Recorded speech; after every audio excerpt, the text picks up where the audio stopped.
Choosing the right real estate agent can make or break your home buying experience, but do you know what questions to ask? In this video, I'm going to share some questions that you should ask and give you some tips to find the perfect real estate agent.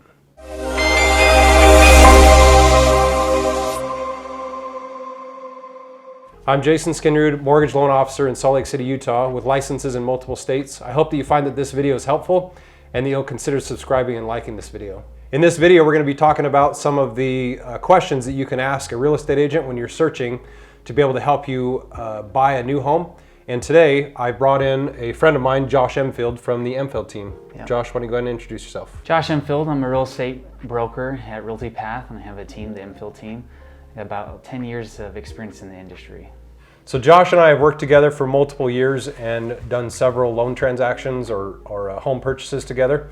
And so I figured bringing him in as an expert would be a great way to share some of his experience as he's worked through being a real estate agent for a decade and some of the tips that he can offer. So Josh, we've got a client that, let's say they live in the area. They've had friends or family that have bought or even maybe sold homes, and they're looking for a real estate agent. Where should they start? Yeah, honestly, one of the things you want to be looking at is you want to be able to look at a few agents. All the agents run their business a little bit different, and you want to be able to at least have a handful to be able to choose from. When you're searching for an agent, one of the places you want to start is asking friends and family, hey, who have you worked with? Who do you trust? Also the lender you're working with, because it's important that there's some synergy between the lender and agent, but also that they're vetted.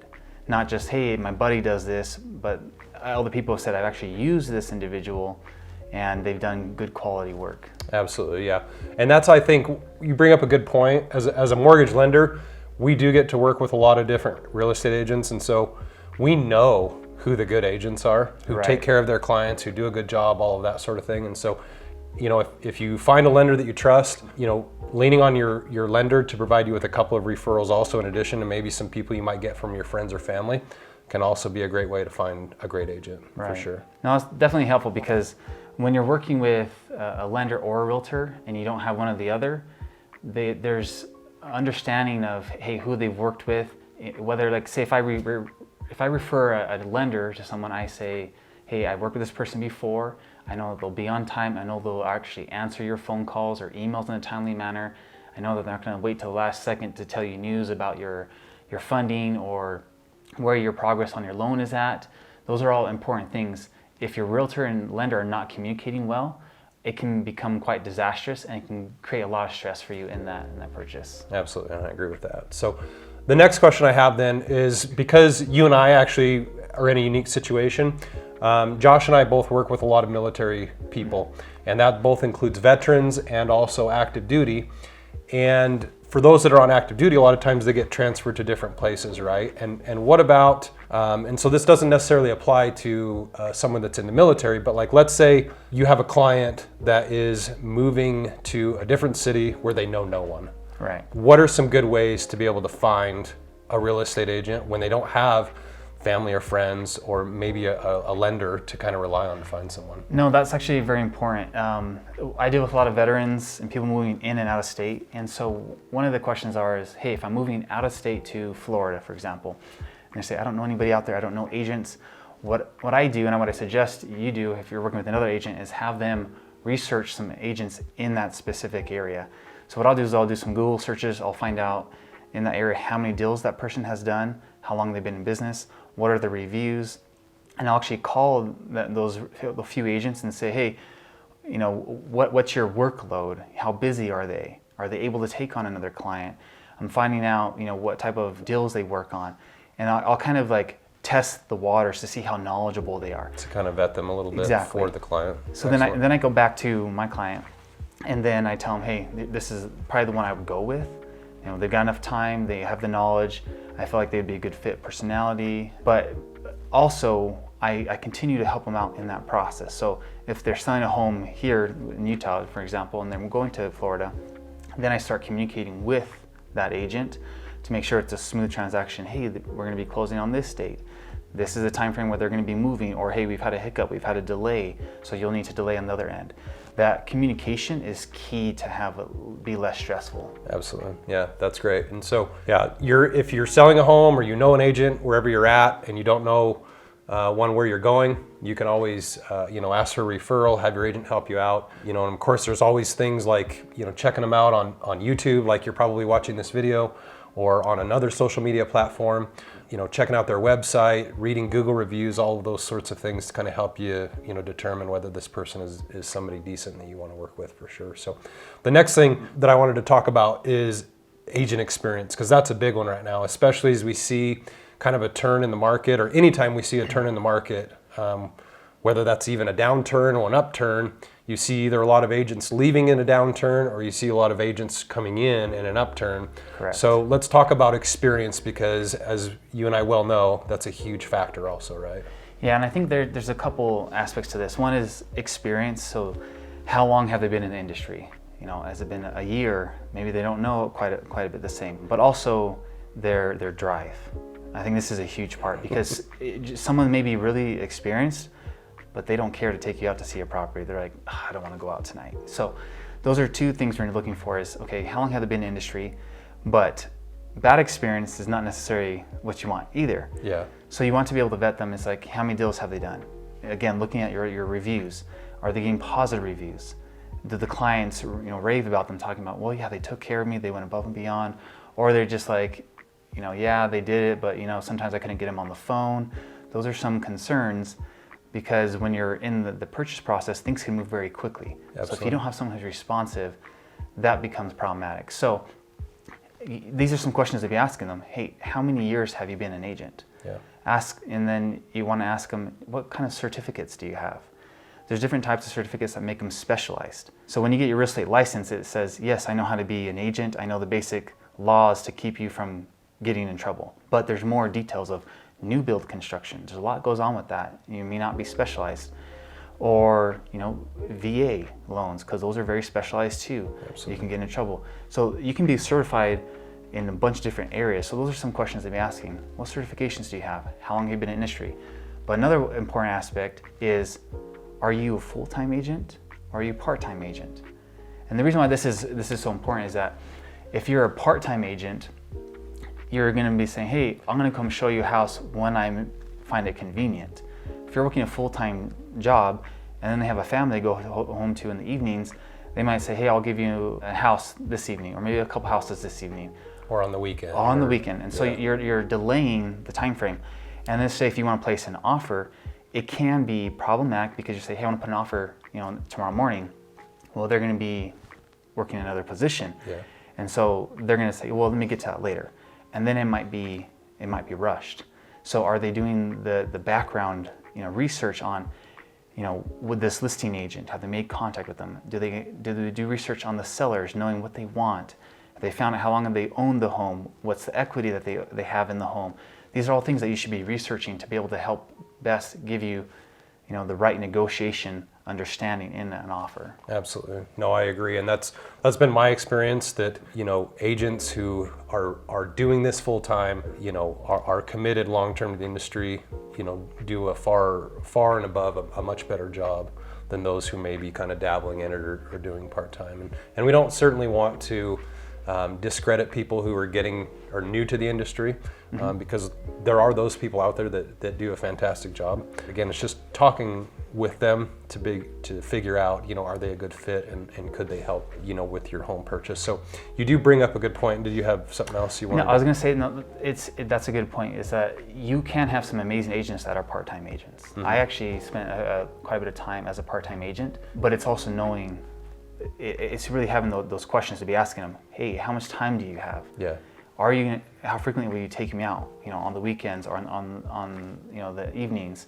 Are you able to do stuff? Who can I be in contact with if you're somewhere else? Do they have a teammate? So it's really more about availability, right? Availability and willingness to kind of do but that. it does create a sense of a lag, and so you need to understand: are you in a rush? Do you need to have quick responses?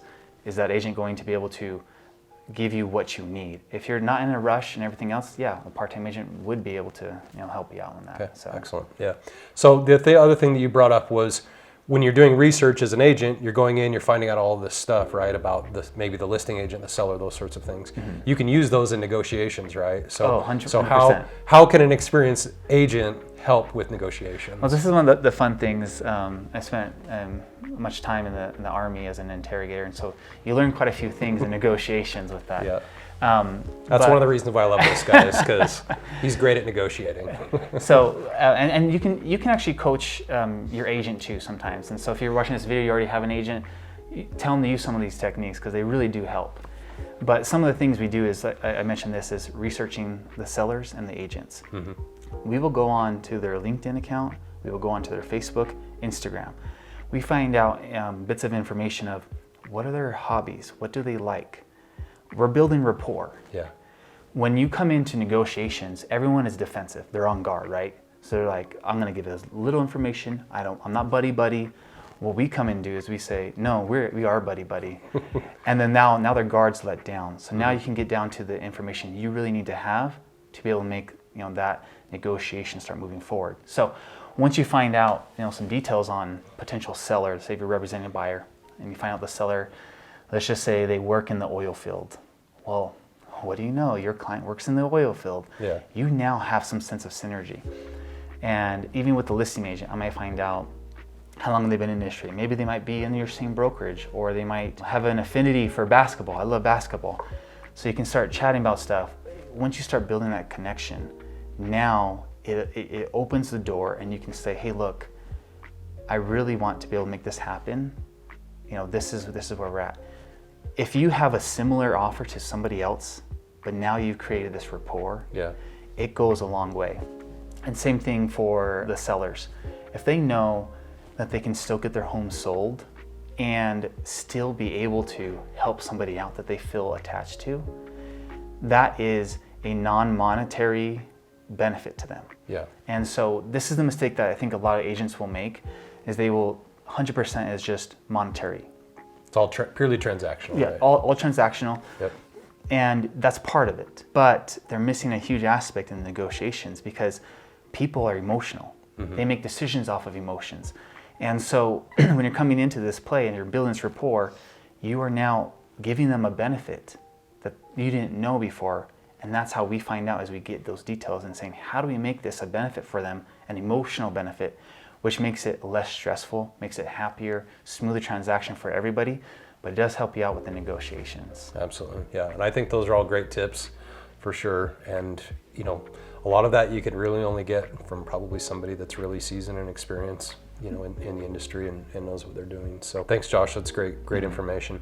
The next thing too that I wanted to kind of bring up and talk about was the transactions that I have noticed that typically go a lot smoother are those where the agent has a good support staff or kind of a good group around them of other professionals. So can you kind of speak to that?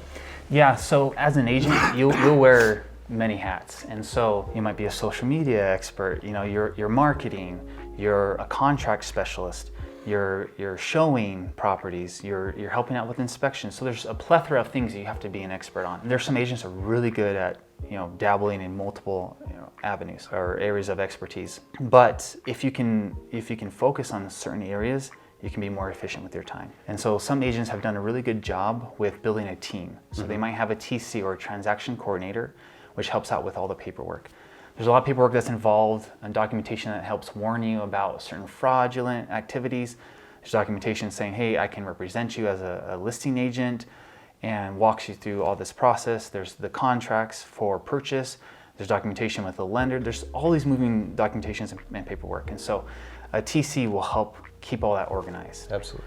And so if you're working with an agent who has a TC, that is quite helpful. But there's also other areas where you might have someone who's helping out with showings. So being a full-time agent, you can help out with a good amount of showings. But if you have more than one agent that can help out with those showings, that means you can go see more homes faster in a shorter time frame. Yeah, and I know that's always good too because, agents have lives too, and so sometimes you go on vacation or you have different, family activities or whatever going on. And I know working with Josh's team and others in the past has been that because he has other support staff there to help him, that if he's out of town or is tied up with another client, he has another agent that could go in and help show those other homes to make sure that your buyers see the homes in a timely manner that they want Right. to. Yeah, and that's, for example, like what we've got a TC on my team. She helps out with paperwork, organization. I've got another person on my team that helps out with our CRM and communication and showings. And so we use Slack for our communication, and we use Asana for project management. So each of our clients, we build like a business plan. Yeah. So we have project management and say, here's the steps and what's going on, and we all get assigned certain things, very well organized. And then we use the Slack channel to keep the conversations clear and in order. So with the Slack channel, we use, I have, my TC, I have, my person that's project manager, and then myself, and then our clients on there. And we can add in a lender, we can add in title company, and we can communicate in one location. So it's not like, wait, who did I send that text to? Or was it an email? Or was it this? The communication stays in a central location. And so that way, if especially if I'm out of town, yeah, like you said, I could have, my partner Leo go and show a property. And then if he's out of town, vice versa, I can fill in. So it really makes it so that it's a smoother, so your clients are like, well, I'm out of town, sorry, it's gonna have to wait. Yeah. They don't have to wait with what's going on. Yeah, excellent. So I think the biggest takeaway is if you can find an agent that has that good kind of backup support staff, it's going to add so much to the transaction. It's definitely a plus, and so that's a good question to be better. asking. Hey, do you have a team? Who's your support staff? Yeah, absolutely. So again, thank you, Josh, for that. So a couple other things I just wanted to cover here. Let's talk to get a real estate agent. Even when you're going to build a home or look at new construction, a lot of home builders, tell you, oh, you don't need an agent. They try to convince the buyer not to bring one or anything like that. But let's talk about really why you need a real estate agent for new construction. So get this right. You should always be represented by an agent that is only looking out for your fiduciary responsibility. So if you are working with, let's say, a builder in this example, and this can be with a regular purchase or with a builder, and you're saying, well, I think I can save a couple of dollars by not using an agent. This will come back to bite you almost always in the butt. I have seen that multiple times, and this is why it's one of our pet peeves. Yeah. So I think it's good to just start off with when you're getting represented by an agent, the seller offers a compensation or commission to the buyer agent or your agent that you're working with to purchase a property. So it doesn't really cost the buyer, in most cases, anything to use you as an agent. So technically, they're getting expert representation without having to pay a commission to you. Now, that being said, what some people say, well, maybe I can negotiate the price down a little bit if I don't have an agent on my team or agent representing me. And there is some truth to be able to wiggle a little bit, but in a lot of cases, what happens is the agent representing the seller or that builder is gonna get more compensation for you not having an agent. Yeah. So it doesn't really give you much. They may say, oh yeah, it's gonna save you. But what they've really done is cut out, hey, we don't have to negotiate down because they don't have someone who knows how to negotiate every step of the way. Yeah. For an example of this, it would be, let's just say, there's some issues with the quality. I've seen this with lots of builders or project managers. They will say, oh no, that's normal. That's the way it's supposed to be. So now you're getting a less quality product because the builders are like, no, they can't do anything about that. And that agent, fiduciary responsibilities is to get the best deal for that builder. They do not have representation for you. Yeah. And this can actually get into another issue, is being a limited agent or a dual agent. So if you're saying, hey, well, I want you to represent me and the seller, now that agent is supposed to not divulge information to either party. In some cases, and I've seen this, and it's probably more often than not, that agent doesn't understand and divulges more information than what they're supposed to. Mm-hmm. And so you want to, as best you can, steer clear of a limited agency and dual agency, unless you are 100% sure you can trust that individual. And I've done some of those, but that's not the best scenario for you. Yeah. And so, again, going back to the builders, if you are represented by an agent with a new build or an existing property, that agent is going to be negotiating prices down for you, ensuring the product is a good quality.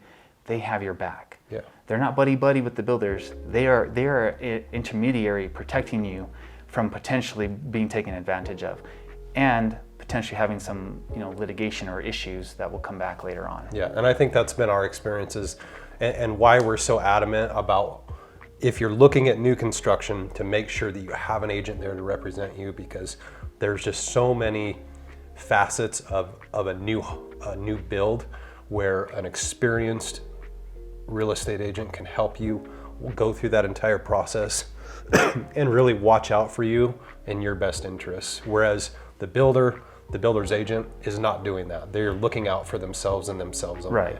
And that's their job. Yep. And there's nothing wrong with that. But you don't want to tell yourself, hey, take advantage of me. Yeah, Here you go. Yeah, exactly. Because that's almost what. Yeah, that's what in you're a doing. sense, what you're doing. Absolutely. But I think this is important with a new build or even just an existing home is inspections, right? So as you're going through the process, your agent, this is a good question. You should be asking your agent, what is their experience, their time frame of experience in real estate, or maybe even in construction as well. Yeah. Because if they understand, construction quality, and been in the industry long enough, they'll be able to know what to ask for, what to keep an eye for. Some examples that could be some serious examples are settling foundation. If you have an inexperienced agent, doesn't know much about that, he's like, well, it doesn't look so bad to me. Well, now that's a very costly. Tens of thousands of dollars in repairs. More, and then trying to resell that home is going to be a lot more difficult. Yeah. Another example would be radon, very common in Utah, in the basements, right? Yep.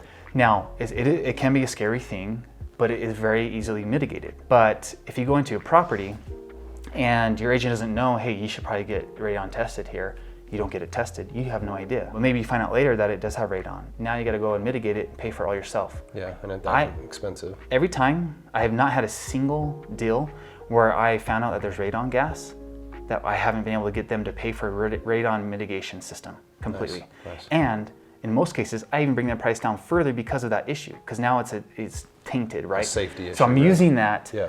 as another tool. So we negotiate at the beginning, we're negotiating throughout the process. You find some issues, you get them taken care of, but you can still utilize that. Yeah. Because then we present that to the seller, like, hey, we found this, and that issue. We're not really feeling so good about this. Now that creates a sense of concern and urgency for the seller.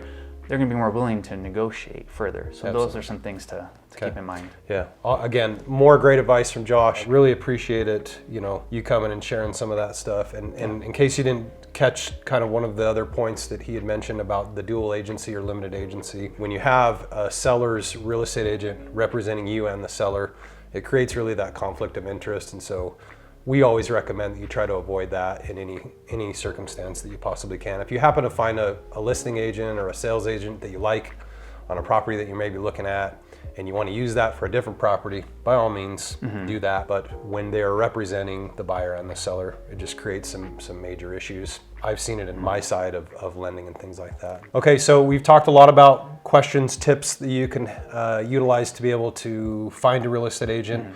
Now, let's say, Josh, we've found the agent. Okay. I'm going to use Josh Emfield with the Emfield team.